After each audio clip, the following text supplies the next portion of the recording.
எல்லாருக்கும் வணக்கம். எல்லோரும் எப்படி இருக்கீங்க? நான் நல்லா இருக்கேன். சில விஷயங்கள் நினச்சா எனக்கு சிரிப்பு தான் வந்தது. அதை இங்கே ஷேர் பண்ணலான்னு வந்தேன். என்னென்னு கேட்டால், எதிரிக்கு எதிரி நண்பன் சொல்லுவாங்க இல்லையா? ஆனால் இங்கே சில பேர் எதிரி இல்லை, சில பேர் இல்லை, பல பேர் வந்து எதிரி என்ன, துரோகி என்ன யார் அப்படிங்கிறத புரிஞ்சிக்காமே இருக்காங்க. சில முட்டா பீஸுகளும் சில முரட்டு பீஸுகளும். எதிரிக்கு எதிரி நண்பன்னா ரெண்டு பேருக்குமே பிடிக்காத ஒருத்தர் இருப்பாங்க. ஸோ அந்த எதிரிக்கு எதிரி நண்பன்னா அவங்க ரெண்டு பேரும் சேர்ந்துக்கிட்டு அந்த பிடிக்காத ஒரு நபரை பற்றி பேசுவாங்க. ஆனால் துரோகிகள் என்ன பண்ணுவாங்க? அந்த ரெண்டு பேருக்குமே பிடிக்காத அவங்க துரோகம் பண்ண அந்த பர்சனுக்கு எதிராக எழுதி போடுவாங்க, உடனே பேசுவாங்க. அடுத்து யாருக்கு வந்து குழி பறிக்கலாம், யாருக்கு துரோகம் பண்ணலாம் அப்படிங்கிறத டிஸ்கஸ் பண்ணுவாங்க. இதுதான் இங்கே நடந்துட்டுருக்கு. ஆனால் இதெல்லாம் ஒரு ஜென்மமாகவே நல்லா மதிக்கவும் இல்லை, அதை யோசிக்க கூட எனக்கு டைமே இல்லை. அப்படி இருக்கும்போது முக்கி எழுதி போட்டுட்டு கருவண்டா சாமிலாம் என்ன பண்ணுறது?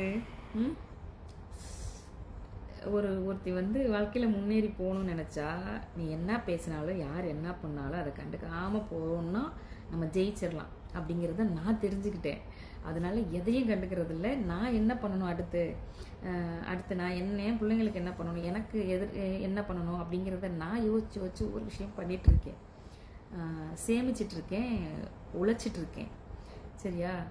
உழைப்பு எப்படி உழைச்சாலும் உழைப்பு தான், நடித்தாலும் அது உழைப்பு தான், கல் மண்ணை சுமந்தாலும் உழைப்பு தான், என்னை காட்டு வேலைக்கு போனாலும் உழைப்பு தான்.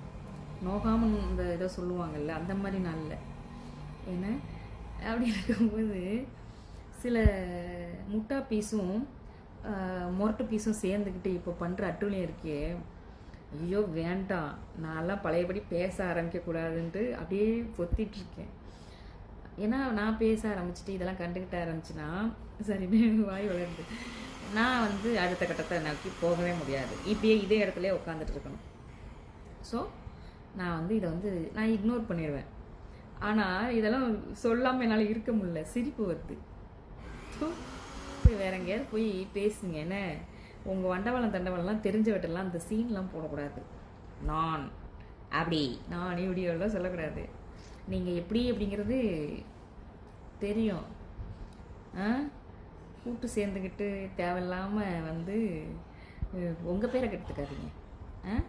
அப்புறம் எல்லாம் வெளியில் வந்துடும். நன்றி. Love you.